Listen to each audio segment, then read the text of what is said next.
All right, you guys good on your side? Oh, good. Let's go. You guys good on your side? Good to go. Audio, video on both? We are live. Let's do it. What is up, RE Source Nation? I'm excited about today's call because we're bringing back Jim from Terra Verde, and you guys know Savage, and they had an awesome conversation this week that's only about a week old. It went viral. I've watched it probably 3 or 4 times myself. I've probably shared it 100, and I called both these guys and said, that was amazing. I just want more of it. And I think the industry wants more of it too, compliment to Jim and Savage. So I'm excited that we get to unpack Moneyball Mortgage 2.0. We get to ask a little bit more questions, pull a little bit more of the gold out of it today. And before I get to Jim, which I'm so excited for him to present, Savage, has been about a week now, and I know you've heard nothing but amazing feedback. What's your biggest takeaway so far? And I know you're excited to be able to go 2.0 and ask some of the questions that you weren't last time. But biggest takeaway after a week of this going viral? Yeah, well, I mean, the two biggest takeaways is just how excited the C-suite is about this message. Now when I was doing the interview, I was like, they're going to be excited about this message. I was surprised how many C-level executives hadn't really considered scorecarding, concessions and conversion the way Jim is proposing. But by far the biggest takeaway was that, hey, top producers don't know these economics. When you were seeing just how much withdrawn loans cost a company, I have personally talked to dozens of $100 million producers, some of the most successful loan officers in America, and they didn't know it at the level of clarity they got it from this. So it was just a takeaway that the C-suite providing more transparency to loan officers, I think will really pay dividends. And I'm excited for a first-time guest. We don't usually have a first-time guest. It's been many, many years. I mean, we feel like we've pulled almost everybody out of the industry onto the show. So, Jim, first, thank you for taking time out of your day to be with us. I'm super happy to be here, so thank you. Yeah, and I'm excited. So, Jim, guys, what we're going to do is we're going to unpack probably anywhere from 5 to 10 slides from the first show. We don't want to recreate the first show. We will put the link if you guys want to go watch that one. We're going to take probably 5 to 10 slides, the most impactful slides from the first show. And then what we're going to do to make sure we edify all of our viewers is we're going to relate it to Realtor. So if you're a Realtor, don't click out just because it's called Moneyball Mortgage. All of this crosses over. And then obviously, to Dave's point, the C-suite loved us.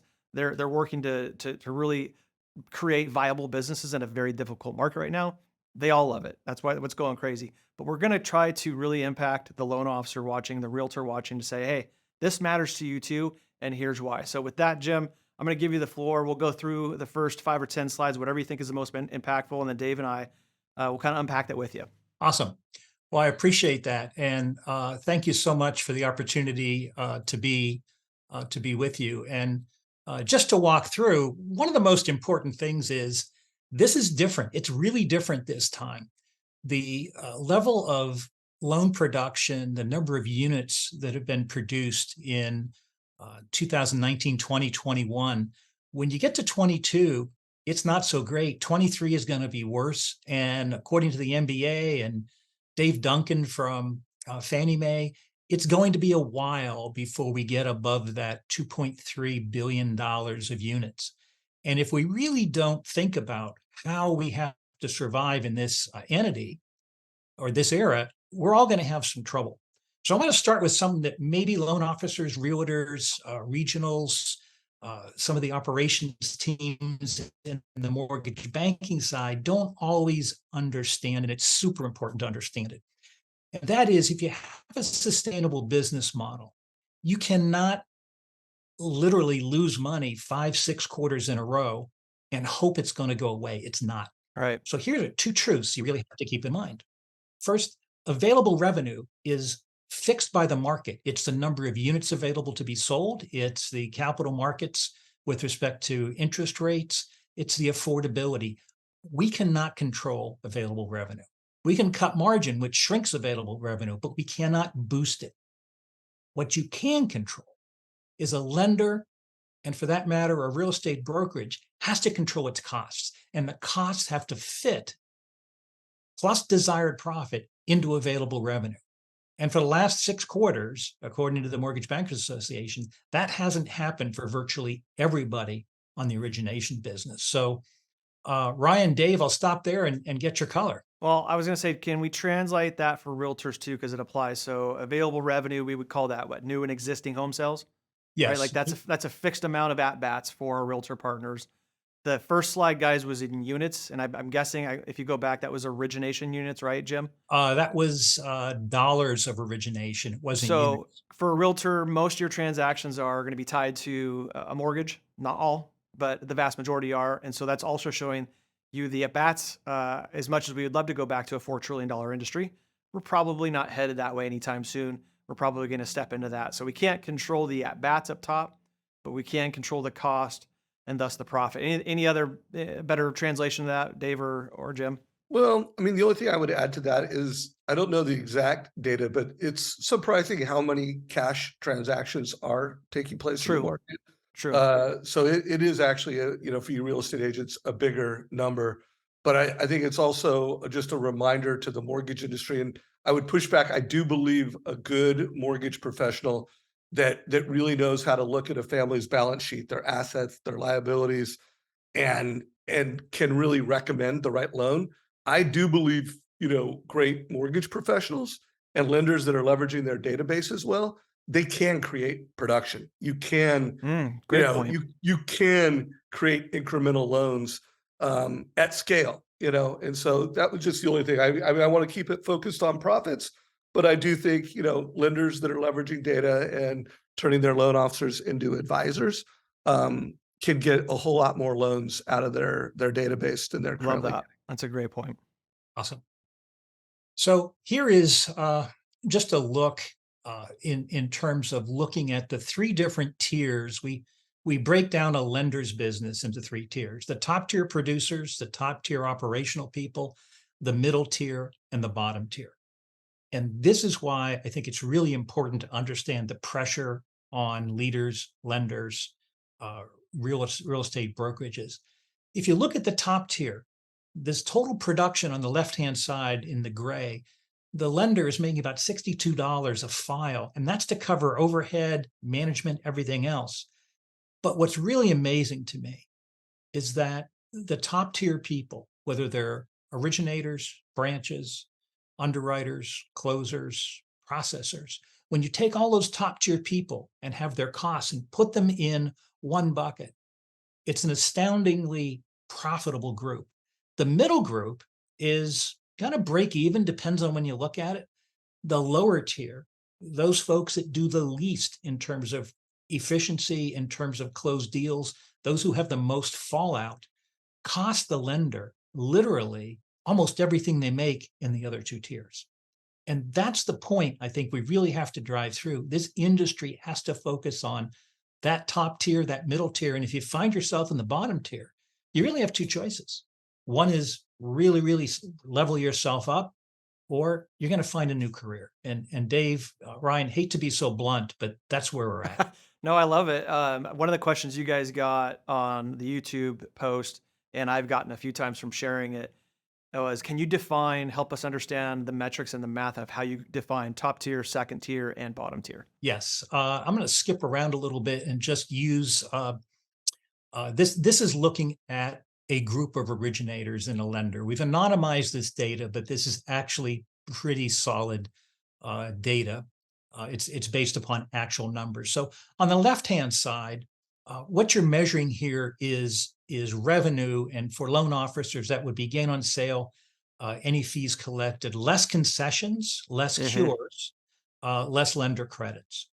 So interestingly, if you look at that top 50% of revenue, it comes from a handful of producers. And these producers are always not the top volume producers. They're the most profitable producers, meaning that they don't have a lot of concessions. They have really good pull through, and they focus on customer service, and they are very good at structuring loans. So that's the top tier. It's a fraction of the total loan officer population. So 50% of the revenue comes from the top tier. So the next tier, and it's a great question, how do you define the tiers? The next tier is 30% of the revenue. So top is 50, next tier is 30, and you can see it's a little broader base. And then you have the last 20. This is the bottom tier. And we break the bottom tier into two segments, the last 15% and then the last 5%. And the reason that's important is if you look at the number of people in that last 5%, it's about equal to the number of people in the top tier. Interesting. Yeah. And what that's saying is on the bottom tier, roughly 25% of your people give you 5% of the revenue. On the top tier, 20% of your people give you 50% of the revenue. That's just a metric that to me is stark. It hasn't been recognized. And if you're only measuring volume and you don't take into account concessions, cures, fallout, you're really perhaps kidding yourself about how valuable you are to a lender. Yeah. Could you go back to the first slide that you showed real quick? And This, commission, I had a number of questions came in, LO commissions per file, and how high bottom tier versus top tier was in commissions. Could you speak to that? surely. So the top tier earn a higher amount of commission. Actually, the revenue for the top tier people is the place to start. So you get a much higher amount of revenue, that's $1,600 on this particular sample versus the second and third tiers. And the reason for that is not margin being better, it's that you don't have concessions. And the concessions and the cures are not killing that top line because concessions go right from the top line right down to lender profitability. So concessions are one of the things that drives mortgage banking management crazy. On the commissions, it tends to say, I'm not quite sure why that is in terms of the top tier, but the second and third tier, they're doing not one, two, three loans a month. So the cost of having that person employed, the fringe benefits, technology, the draws, it's really a very expensive proposition if you're only doing one or two cases a month. Well, interesting. That's, Q1 data too. And so as you start pulling in Q2 and Q3, you're probably going to see some worse numbers, to be honest with you. It hasn't really trended up in terms of margin and NOI. So that'll be more interesting. I'd love to follow up and go, okay, Q2 and Q3, Q4, which will be interesting, has landed. Let's take a second look at this. Question, when you go back to the different tiers, the slide that we were just on, if you're advising on this in organization, to me, I'm guessing there's two opportunities. Some take that old school approach of we're always just going to, cut that bottom tier every year. That's not just a mortgage thing. That's a thing in general across America. So it's either that or, coach that last 5% up in the hopes to get them into 15 or 30. What would be your advice on that and counsel, Jim? Yeah, that's a great one. And it goes back to a conversation I had with Billy Bean of the Athletics, what kind of got this whole Dave and I talking about, Moneyball mortgage. The top producers, you want to recognize them, recruit them, help them become even better professionals than they are. And that would be continue to push up that pull through, continue to pull down the concessions. That middle tier, they're not, they're solid players, they're utility players. You got to find to help them level up so they get closer to that top tier. The bottom tier, I think it's time in this industry because we're doing 65% less units that we simply go and say, look, here's the minimum. You got to hit the minimum. And if you don't hit the minimum, you just can't be here. Right. There are some lenders that have the philosophy, every loan's a good loan. But I think when you look at this chart and look at revenue and you look at the cost on the prior chart, that's a myth. Not every loan is a good loan. Do you think that's officially changed, Jim? Because it's always been about volume. Volume cures all. But now, I can't remember the last MBA report, but it was somewhere around $1,000 to $1,500 loss per loan originated, and it's probably changed already. So to me, volume doesn't necessarily cure all. It's profitable volume, profitable loan officers. I'm hoping that's officially changed in the industry, but maybe it hasn't. Thoughts on that? From my standpoint, I still see a lot of my friends in this business that have yet to make the really tough decisions to say, if you cannot have an individual, whoever they are, producer, underwriter, processor, when you see a processor doing 4 or 5 cases a month, you have to ask yourself why. When you see an underwriter doing 15 cases a month, you have to ask yourself why. Mm-hmm. And the answer isn't, it's a good economic decision. There's emotion in it. There's legacy. There's the sense of family. But at some point, that push on profitability just has to be realized because otherwise you're pricing yourself out of the market. And if you have your costs so high and you're trying to make something work, you tend to push rates up, which tends to push you out of the market, which exacerbates the issue.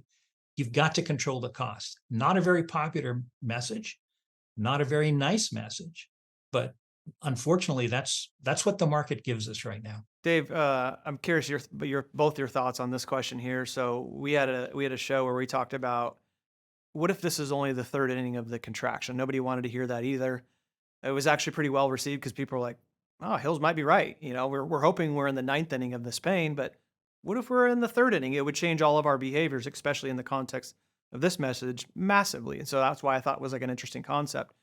From that, it gained a lot more traction, and people throughout the analogy, like I think, and I'm curious your thoughts on this. I think we're all looking at this as a lens of, okay, we had this run up in rates in this contraction, but it'll like the game will look similar once it's done. And I'm not sure that when the 9 innings is over that and the new game starts, that it's going to look the same that it did from 2008 to 2022. We may be in an entirely different game with a lot thinner margins to where this is front and center. To me, this is the most important message, especially in the industry, mortgage industry, but realtors, again, it impacts you.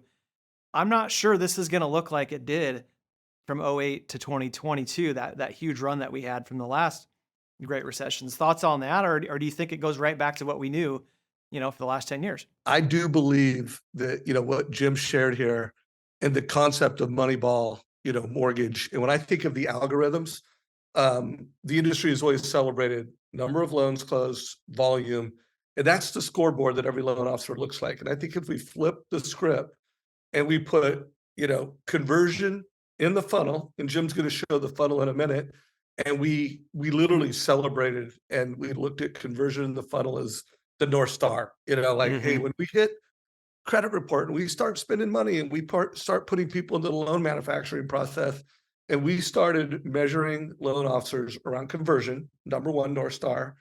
Number two would be conversion above the funnel. Like, hey, we literally started looking at how do different loan officers perform around, hey, we have data and we have loans.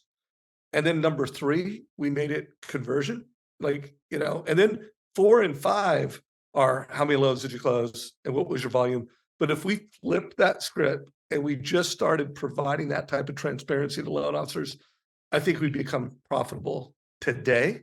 Like it's one of those gifts that would bring, profitability today, and it would accelerate growth and profits tomorrow and going forward. So it's like one of those things where if and this, what we're talking about, you don't have to like lay off people to do it. This is one of those things where you just need to gamify and dashboard the metrics that matter most Yep.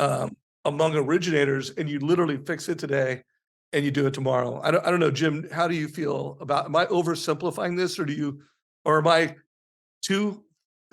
oversimplifying this? No, I mean, Ryan's question of is this the environment we see for the foreseeable future? My first mortgage was 1977. It was 9%.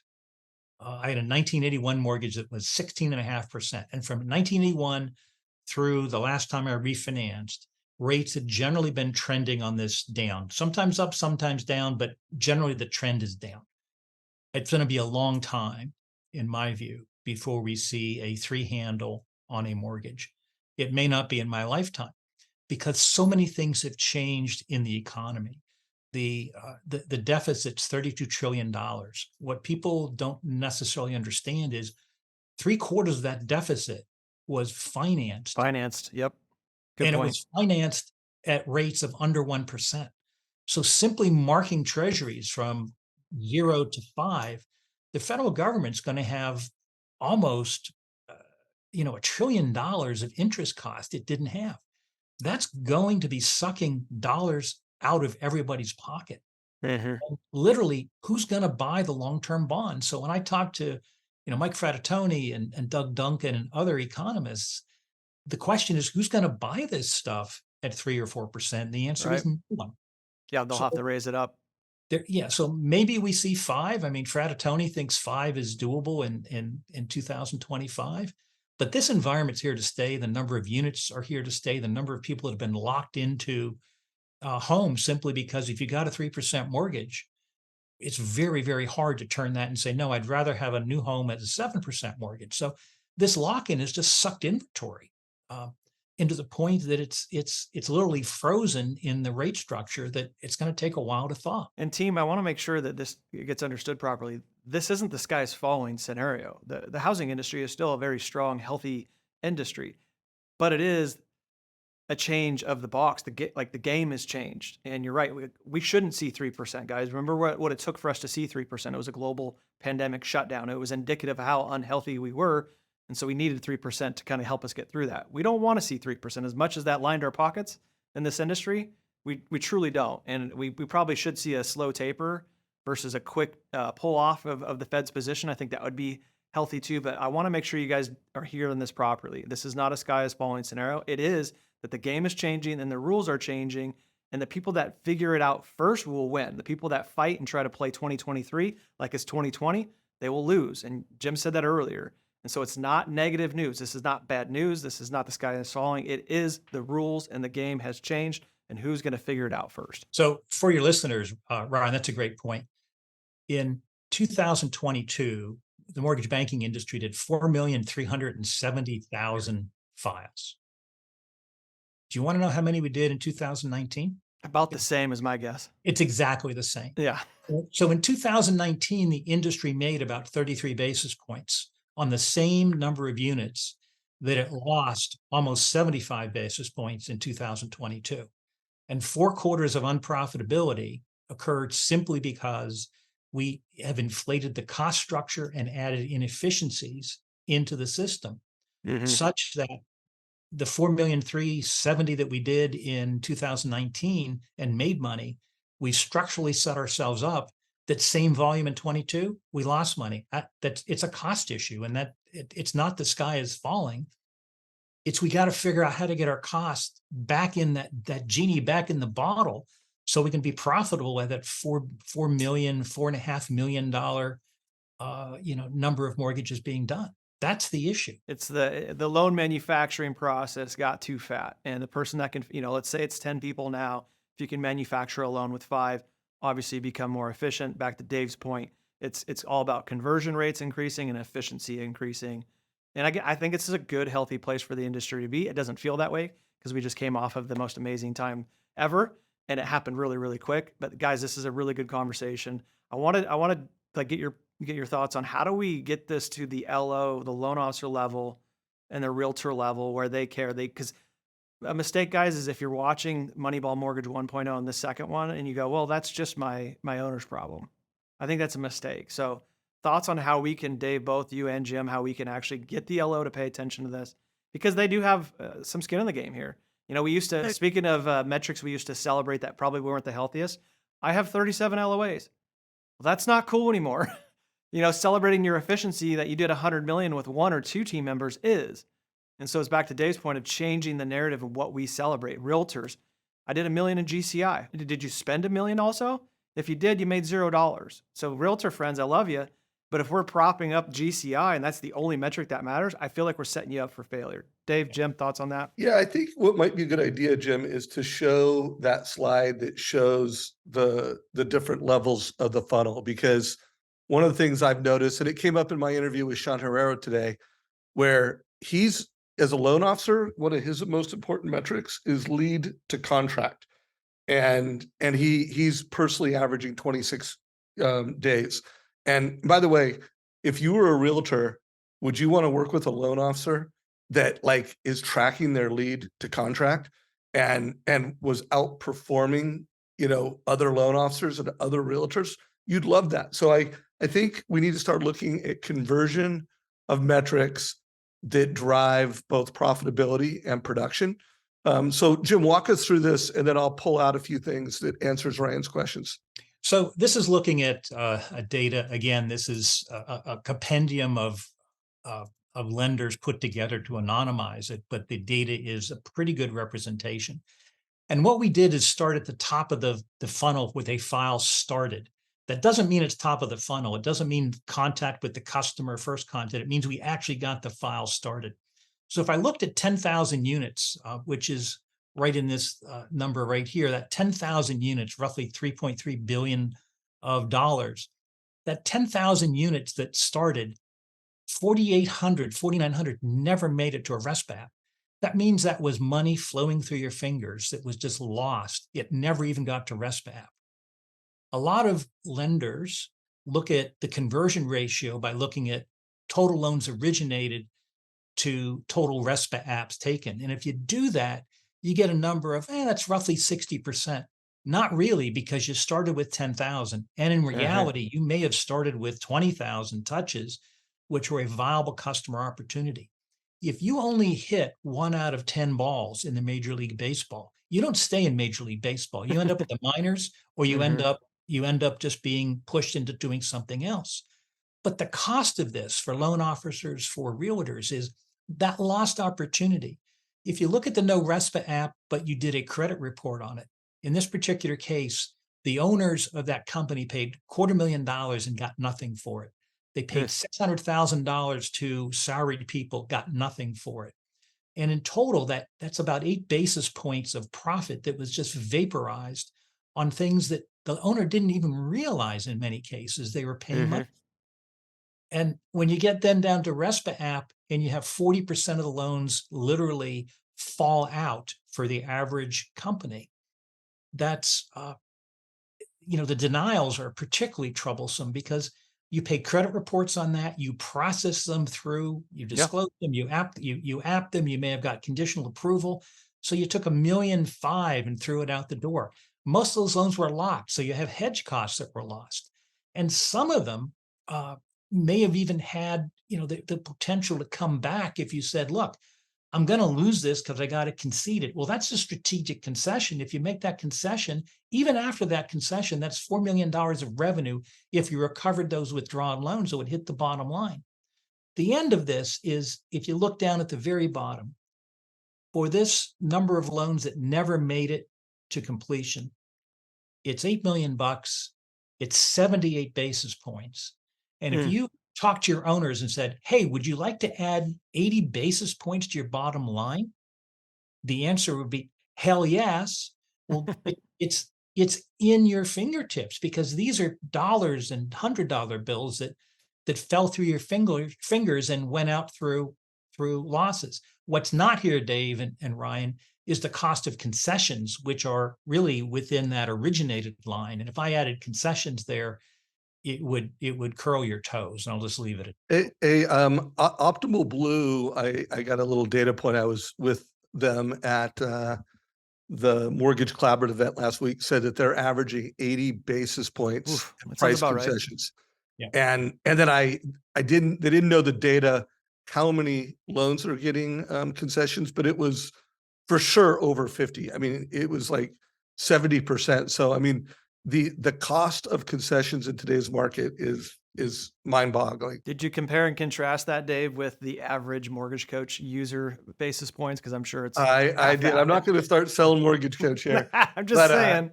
But I'm just saying the average Mortgage Coach at a company compared to the non-Mortgage Coach, we've measured this with lots of companies, and the average is about 11 to 15 basis points. The highest we've ever seen is with NFM, which was 65 basis points difference between Mortgage Coach.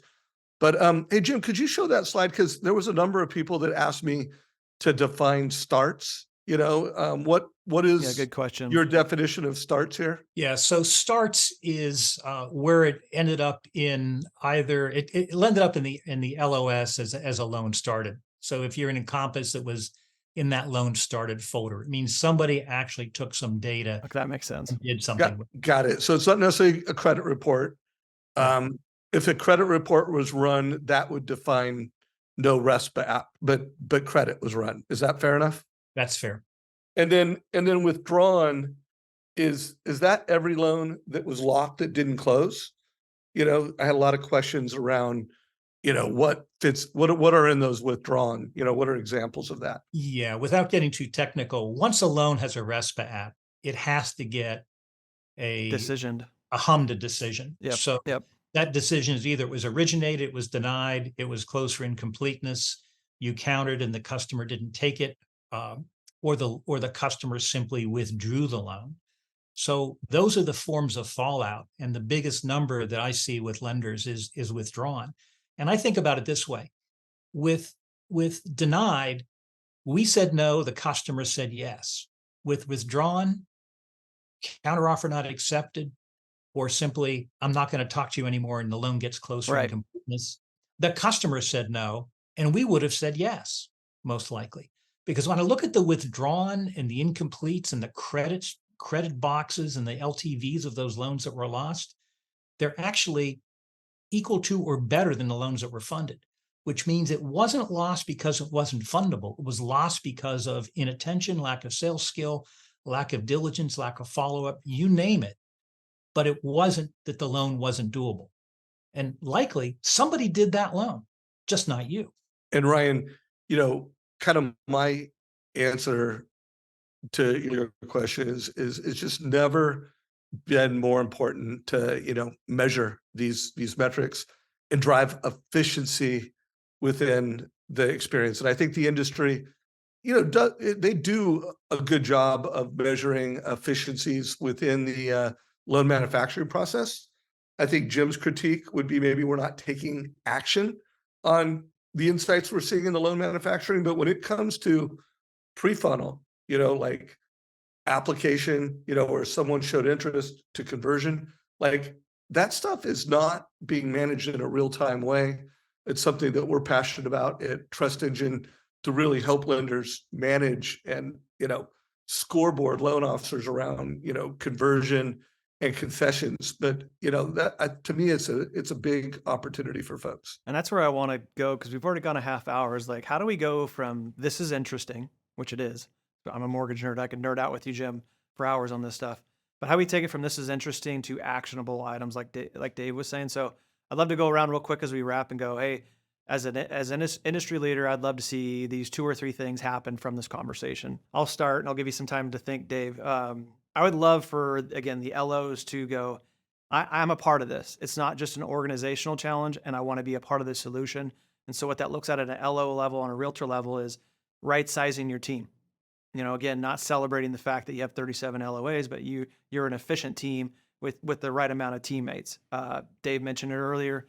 I get it, guys. Every loan up for grabs is important. There's fewer at bats, and you may go, well, I have to take a PE to get that deal. I don't believe that's true. I think the more education you provide, and we can get into mortgage coach, and there's a reason why industry average is 80 basis points, and Dave's mortgage coach users are 10 to 15 at best. There's a huge divide there. I don't think you have to give up the farm. Sometimes you do, not always. Third, like really just getting on this side of the conversation. I still feel like there's a fight against this. And my famous saying this year is math has always mattered in this industry. It didn't feel like it did the last 2 years, but it does. And the more you can get with your branch manager, your regional manager, your market leaders and your owners and go, hey, what can I do to help?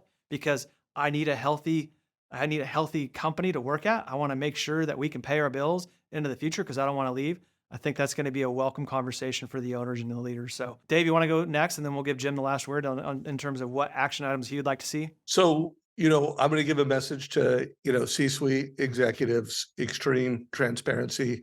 Loan officers will want it. Loan officers will perform better. That we're competitive, loan officers are competitive, and no one wants to be in the third tier. They want to be in the top tier. Right. So, let's practice extreme transparency. Originators, know your numbers and know what tier you are in. Go have a conversation with your branch manager, your regional leader. Get some coaching from them. You want to be a top 10 originator. And here's why, guys. You could think like, oh, I don't get hit with price exceptions, but it's your sales score. If you are not delivering, optimized value to a consumer to help a consumer more than just get a loan. Like people don't get loans because they want loans. They get loans because they want homes. And then the true American dream is home ownership and financial freedom. Mm-hmm. And if you are delivering that financial freedom lending experience, you know what? You're converting more of those people. You're making more money. You're not having those, what I call, anytime you're negotiating interest rate, it's unconstructive tension. Hey, every deal has problems. You would have constructive tension, not unconstructive tension. Mm-hmm. And so, loan officers, I do 10X training. If you go to mortgagecoach.com/10X, for the past 2 months, I've done nothing but interview the best around how are they driving conversion and how are they creating value and how are they helping consumers really get the American dream, which is, home ownership and financial freedom together. We'll grab that link, Dave, and put it below. And we'll also grab Jim's contact information and website and put it below, because I'm sure there's a lot of people after watching both these shows are going to need his counsel on that. So Jim, we'll give you the last word, man. Awesome. Thank you. Well, Dave, I think you summed it up. We cannot let borrowers slip through our fingers simply because we don't have the skill sets, we don't have the empathy, we don't have the ability to be a financial counselor as opposed to a mortgage salesperson. And the second point is you've got to know what your scores are for every producer, every operational person. If you don't know how many files you're doing, you don't know how many concessions you're making, you will end up surprised in this industry. And I'm not trying to sound like a doomsayer, but do you want people that are batting and going to the Hall of Fame, or do you want people that are going to be in last place like the Oakland A's? I love that. Hey guys, to start the conversation, if you're picking up what we're laying down, it'll be a much deeper conversation with a lot of data, a lot of facts. But you can simply go to your leader and go, "Hey, I'm just curious, am I a weight or a lift to my organization?" Right? And then there's going to be an awesome conversation that follows that. And it'll get into the scorecards that Dave's talking about that Jim showed. But you can simply start the conversation with that. And Jim, again, thank you so much for putting this out originally. Thank you so much for unpacking it with us even further. And I'm so glad that this is your first time, and I hope it's not your last time on the show. Really enjoyed it. Thank you so much, Ryan. Thank you, David. Dave, appreciate you, bud. Appreciate you, See you brother. guys next week.